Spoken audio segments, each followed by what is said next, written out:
हफ्ते 2 दफ़ा हमारे साथ होते हैं। जनाब कावर नईम हाशमी साहब मेरे साथ लाइन पर मौजूद हैं पाकिस्तान से। कावर भाई अस्सलाम वालेकुम वरहमतुल्लाहि वबरकातुहू। सर कैसे हैं आप? जी भाई मैं बिल्कुल ठीक ठाक हूँ। आप सुनाइए, आप सब लोगों को मेरा सलाम पहुँचे।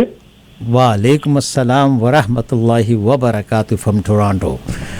सब बहुत कुछ हो रहा है पाकिस्तान में। पाकिस्तान में तो न्यूज़ ही न्यूज़ है साहब। यहाँ भी न्यूज़ कभी नहीं है न्यूज़ की। यहाँ भी धरने हो रहे हैं साहब, आपको पता है ना, धरने हो रहे हैं यहाँ पर। जी हाँ बिल्कुल पता है। हाँ, तो ये धरने सिर्फ पाकिस्तान में नहीं है, ये धरने जो है ग्लोबल विलेज बन गया। तो कनाडा और पाकिस्तान में फर्क तो नहीं रहना चाहिए ना, हर काम एक ही तरह का होना चाहिए।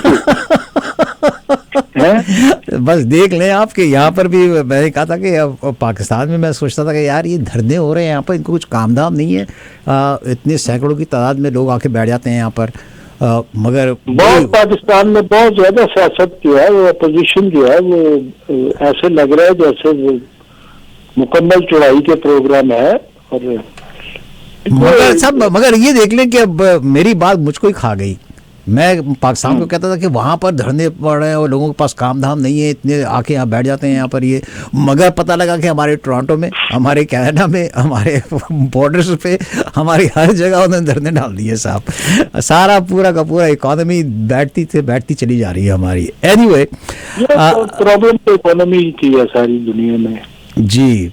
सब वज़ीर आज़म ने वज़ीर ख़ारजा शाह महमूद कुरैशी और वज़ीर इत्तलाआत फवाद चौधरी की कारकर्दगी 0 करार दे दी। क्या ये बात सही है? जनाब ये बात सही नहीं है, 100% सही है। आप तो हमारी एज ग्रुप में आते हैं, शायद थोड़े से मुझसे कम होंगे उम्र में। एक फिल्म थी, अपना पहली पाकिस्तान की फिल्म थी अजरा, जो जुज़वी तौर पे कलर फिल्म थी, नीलो और एजाज की। उसका एक गाना बड़ा मशहूर था, कुछ भी ना कहा और कह भी गए। हाँ, कुछ भी ना कहा। हाँ बस सही समझ गए। हाँ, कुछ कहते कहते रह भी गए। हाँ, तो आज ये जो पाकिस्तान की मौजूदा हुकूमत है, इसके वज़ीर आज़म की जो कैबिनेट है, इसमें वफाकी वज़रा मुमलकत, मशीरों और वफाकी वजीर के मुसावी ओहदा रखने वाले जो लोग हैं, ये 50 से 55 के करीब है। यानी कि कैबिनेट जो है 50 से ज्यादा अफराद पर मुश्तमिल है। और 50 से ज्यादा अफराद की इस कैबिनेट में वजीर आजम ने टॉप 10 की रैंकिंग की है। इट मीन्स कि 40-45 वज़रा पर, अपने वफाकी वज़रा पर उन्होंने अदम एतमाद कर दिया है। ठीक है ना। ये माजिद भाई बहुत बड़ी बात है। ये पाकिस्तान में किसी वजीर आजम ने या किसी सदर ने पहले कभी ये काम नहीं किया जो इमरान खान ने किया है। इमरान खान ने एक बड़ा काम किया है। ये बड़ा काम है, जैसे मैं समझता हूँ कि जैसे कोई बाप जो है जिसके 8-10 बच्चे हो, वो उनकी रैंकिंग करके तो अपने रिश्तेदारों में उनकी रैंकिंग भेज दे कि जी ये मेरे जो बच्चे हैं इनकी ये रैंकिंग है। ये बिल्कुल कोई काम नहीं करता, ये पढ़ता नहीं है, ये इनमें 2 बच्चे ये जो है ये बहुत टॉप के हैं, ये मेडिकल में जा रहा है, ये इंजीनियरिंग कर रहा है, बाकी ऐसे वैसे। बाज़ दफा सच्चाई भी आपको बड़ी मुश्किल से निकलनी पड़ती है। ये बैकफायर तो नहीं करेगा वजीर आज़म पे? बैकफायर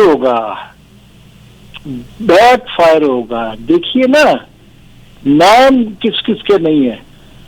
वजीर खारजा पाकिस्तान का जो है शाह महमूद कुरैशी, उन पर अदम एतमाद हुआ है।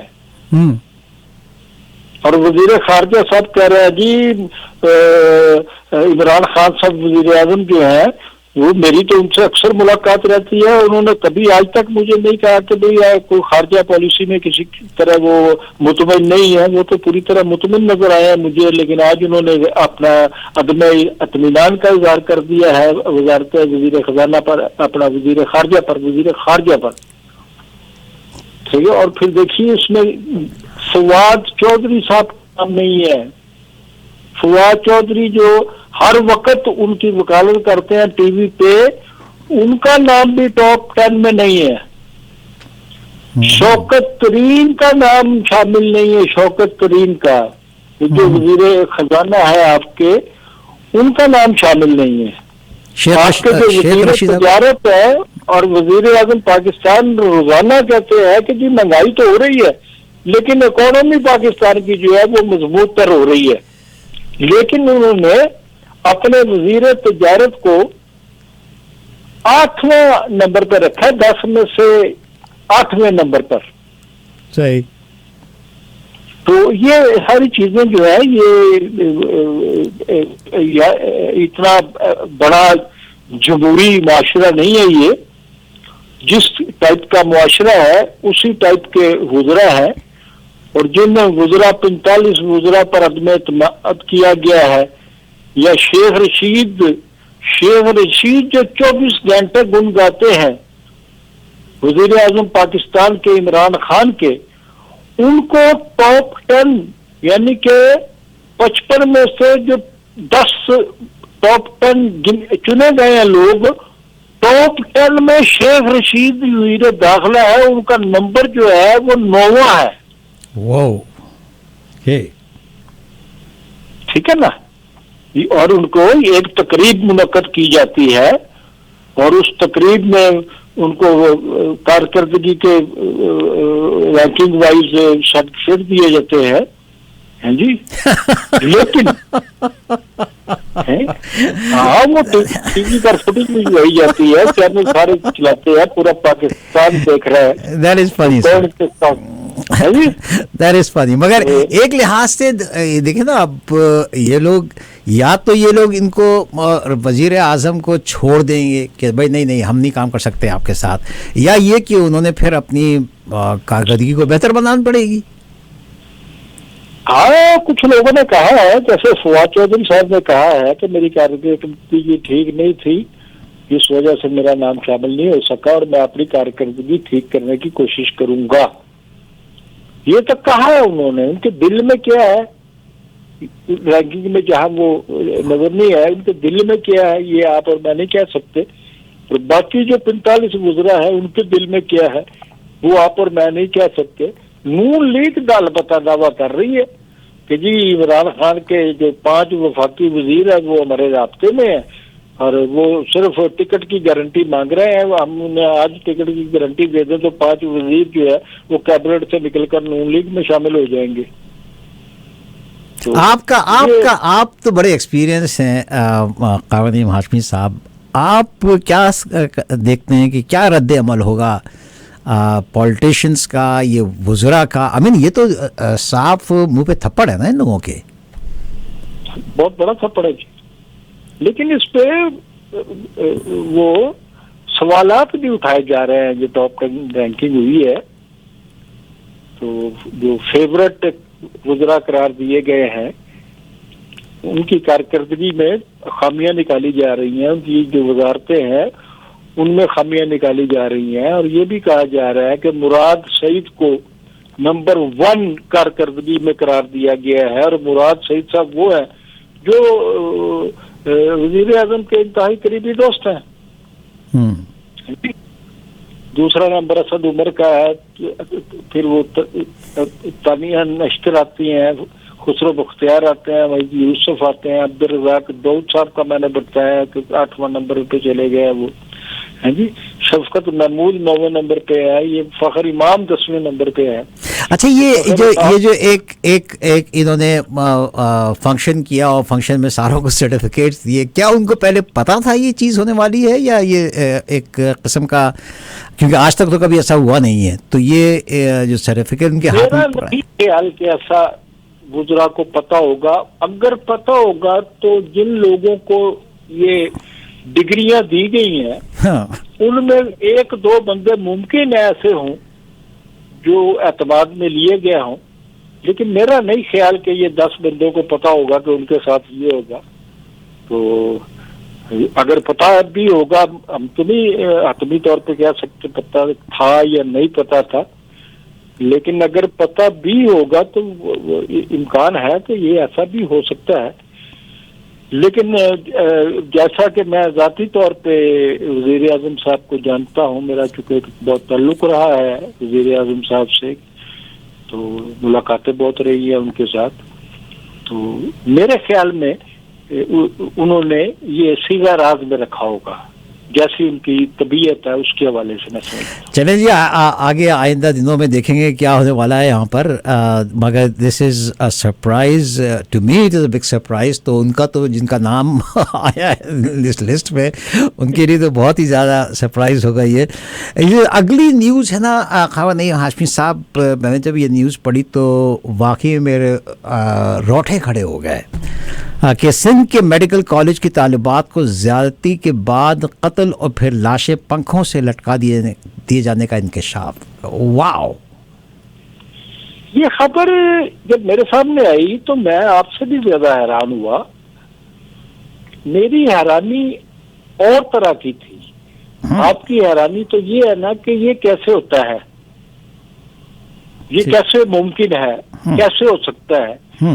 मेरी हैरानी ये थी कि जब ये खबर मेरे सामने आती है तो मेरी आंखों के सामने कई मनाज़र घूम जाते हैं। मैंने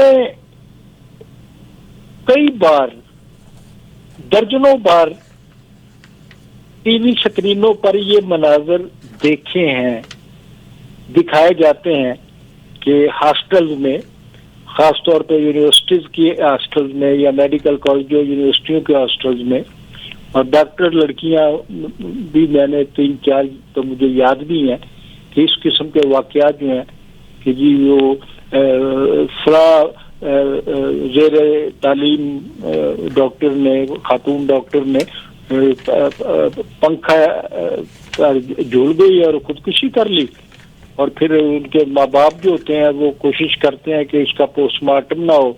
फिर हालिया दिनों में ही एक लड़की ने इस तरह की खुदकुशी की थी और उसने पहले अपने बाप को भी खत लिखा था कि मैं बहुत परेशान हूँ, और अपनी परेशानी उसने नहीं बताई थी, लेकिन उसने अपने बाप को खत लिख दिया था कि मैं कुछ कर लूंगी, मैं बहुत परेशान हूँ। वो किस बात से परेशान थी ये बात सामने नहीं आई। तो ये जो अब आज का वाकया है, ये नवाब शाह जो हमारा एक बड़ा मशहूर शहर है, लड़काना से करीब है नवाब शाह, तो पीपल्स मेडिकल यूनिवर्सिटी है यहाँ पे। सही।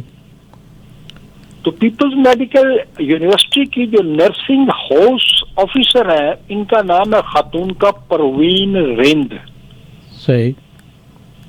ये परवीन रिंद आज सुबह वो अचानक जो नवाब शाह का प्रेस क्लब है उसके बाहर बैठ जाती हैं और वहां वो धरना दे देती हैं, और इनका जो अपना चेहरा है सही, वो जख्मी है, जख्मी हालत में है। इनके गले पर भी जख्मों के निशान है, जैसे नोचा गया है गले पर, हाथों पर भी चोटों के निशानात हैं। इनके जो गाल है, मुंह है इनका गाल, वो सूजे हुए हैं, जिससे साफ जाहिर हो रहा है कि इस खातून पर तशद्दुद हुआ है। और क्या हुआ है, इसने अपनी कहानी तो नहीं बताई, लेकिन इसने यूनिवर्सिटी के डायरेक्टर और वार्डन पर इल्जाम लगाए हैं कि जी हमारी यूनिवर्सिटी में लड़कियों से ज्यादती की जाती है, और जब कोई मुजामत करती है किसी किस्म की है या रोकती है कोई, या रोकती नहीं भी है, तो ज्यादती के वाकयात के बाद उसे मार दिया जाता है। मारने के बाद उसकी लाश जो है वो पंखे से लटका दी जाती है।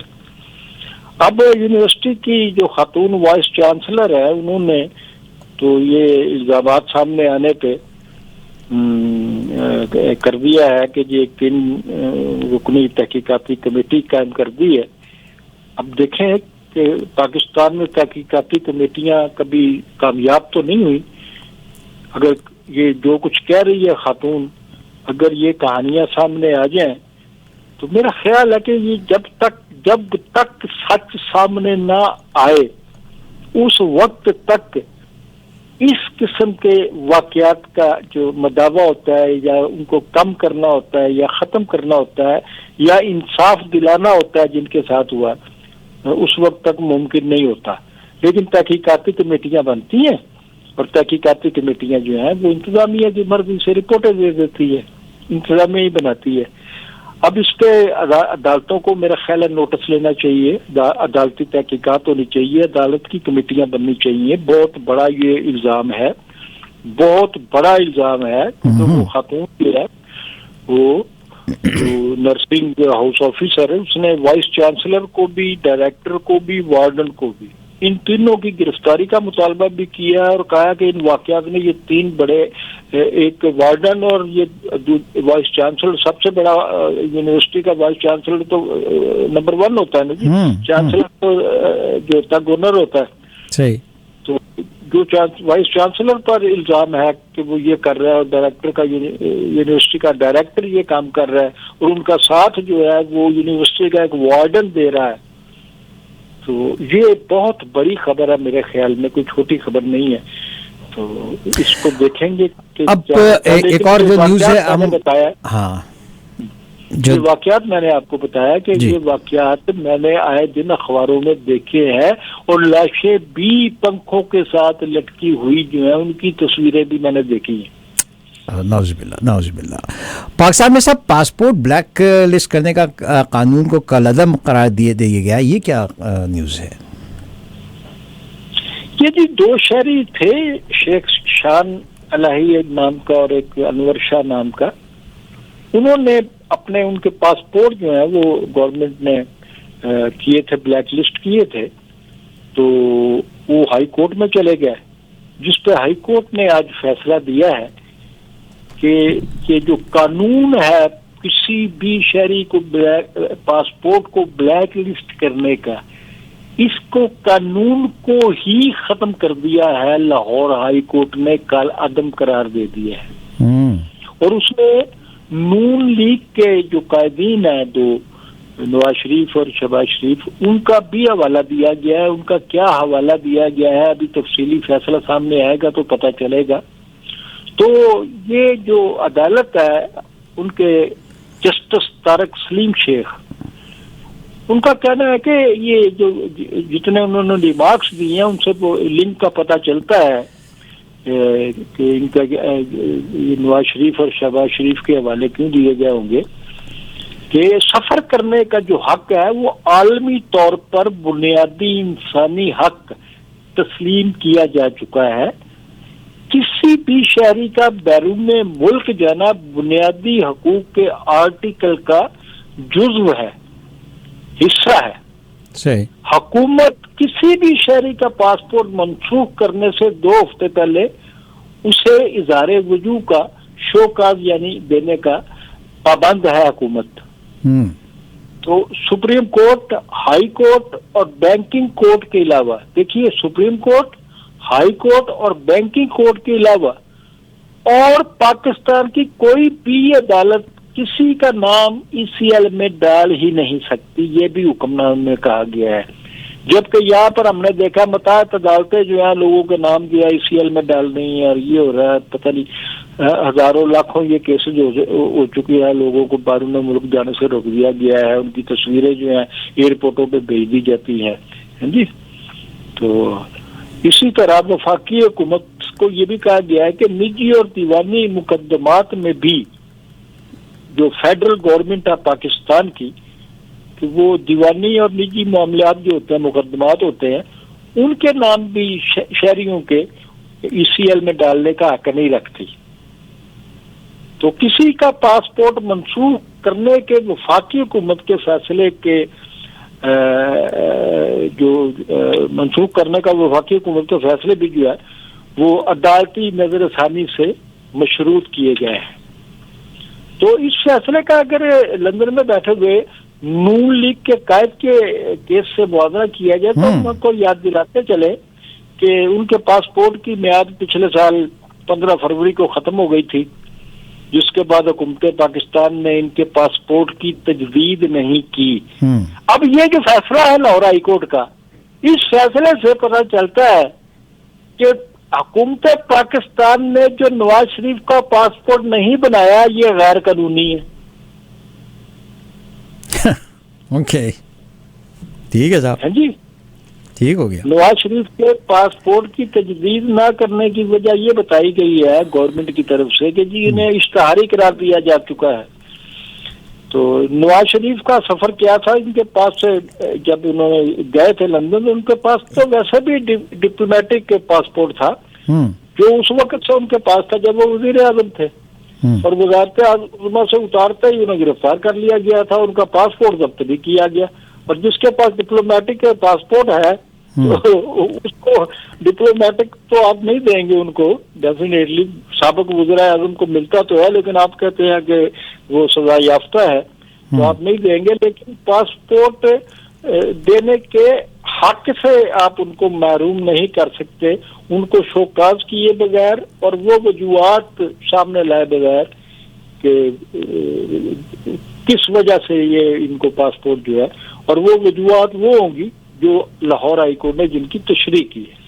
जी हाँ, मुझे तो लगता है कि ये सारा जो कानून है ये इसलिए बदला गया है कि वो जनाब साबिक वज़ीर आज़म को उनका पासपोर्ट जो है वो रिन्यू कर दिया जाए। एनीवे साहब, आज की आखिरी खबर पे जो आपसे थोड़ी सी तफसील लेना चाहूँगा वो है फैसल वावडा की नाअहली। इसके मुतालिक क्या कहेंगे आप? देखिए, ये एक दिन पहले की खबर है, ये जो हमारे नाजरीन है इन्होंने सुनी भी होगी, देखी भी होगी। तो इसको हयात नाअहल करार दिया गया है। जब इन्होंने पाकिस्तान आए थे, जब इलेक्शन हुए थे 2018 के, तो इन्होंने अपनी अमेरिकन नेशनलिटी जो है वो छुपाई थी इलेक्शन कमीशन से। हाँ। इलेक्शन कमीशन के बार बार जब ये MNA मुंतखब हो गए और इलेक्शन कमीशन के सामने ये बातें आ गई कि इसके पास तो ड्यूअल नेशनलिटी है, ये तो अमेरिका का भी शहरी है, ये पाकिस्तान का भी शहरी है। जब इनके फैसल वावडा के खिलाफ कार्रवाई शुरू हुई इलेक्शन कमीशन की, तो उन्होंने क्या किया कि जी वो अपने जो MNA शिप और वजीर भी थे ये वफाकी, इन्होंने MNA शिप से इस्तीफा दे दिया, वजारत भी इनकी खत्म हो गई। अब सीधी सी बात है, वजीर आजम पाकिस्तान को भी हम यहाँ इन्वॉल्व कर सकते हैं कि जब इलेक्शन कमीशन ने कार्रवाई शुरू की और फैसल वावडा साहब ने उस कार्रवाई के दौरान इस्तीफा दे दिया MNA शिप से, और इस्तीफा दे दिया, वजीर भी थे वो भी खत्म हो गए, तो उसके बाद इनको आपने सेनेट का मेंबर कैसे मुंतखब करा लिया? सही देखिए ना, हाँ जी। इसका मतलब तो साफ जाहिर है ना कि भाई ये सारे चीजें जो है, कवानीन आपके सामने आ गए, हर चीज आपके सामने आ गई, ड्यूअल नेशनलिटी का मसला भी आ गया, और उस पर आपने बड़ा काम भी किया। फिर आपने जो बैरून मुल्क पाकिस्तानी है उनको वोट का हक भी दिया गया, ड्यूअल नेशनलिटी की भी आपने कवानीन साजी करते रहे। लेकिन क्या ये सारी चीजें सामने आई हैं तो ये एक बंदे को फेवर देने के लिए, फैसल वावडा को फेवर देने के लिए? तो अगर एक बंदे को फेवर देने के लिए हजारों लोगों का फायदा होता है तो मैं तो कहता हूँ ठीक है, फिर फैसल वावडा को है जी सारे सर जो है वो सही मतलब किया होगा इन्होंने, है जी।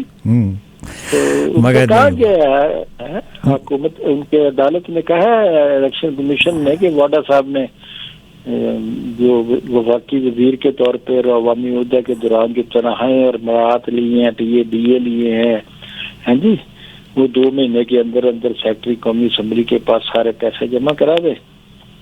और ये जो है इन्होंने गलत बयानी की है कि ड्यूअल नेशनलिटी के हवाले से, और ये साबिक और अमीन नहीं रहे, लिहाजा इनको ताहयात उम्र भर के लिए वो किया जाता है, बैन कर दिया, डिस्क्वालीफाई किया जाता है।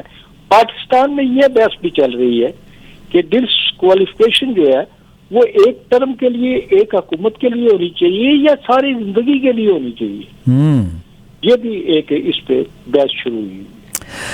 कावड़ नईम हाशमी साहब हर ट्यूसडे और थर्सडे को हमारे साथ होते हैं 3:30 बजे। आज ज़रा क्योंकि आज मैं अकेला था तो थोड़ी सी देरी हो गई, मगर फिर भी हाशमी साहब आपका बहुत बहुत शुक्रिया सर, इतने गए रात आप हमारे साथ होते हैं and I really appreciate it. इंशाल्लाह ताला अगले ट्यूसडे को बदल लेना मेरा, इंशाल्लाह फिर अगले ट्यूसडे जब आप प्रोग्राम शुरू करते हैं ना तो पाकिस्तान को नंबर 1 रख लेना, ताकि मुझे भी पाकिस्तान हमेशा नंबर 1 है सर, पाकिस्तान हमेशा नंबर 1 है, चाहे कुछ भी हो जाए, Pakistan is number 1, not to worry about it. बहुत बहुत शुक्रिया सर आपका, बहुत शुक्रिया।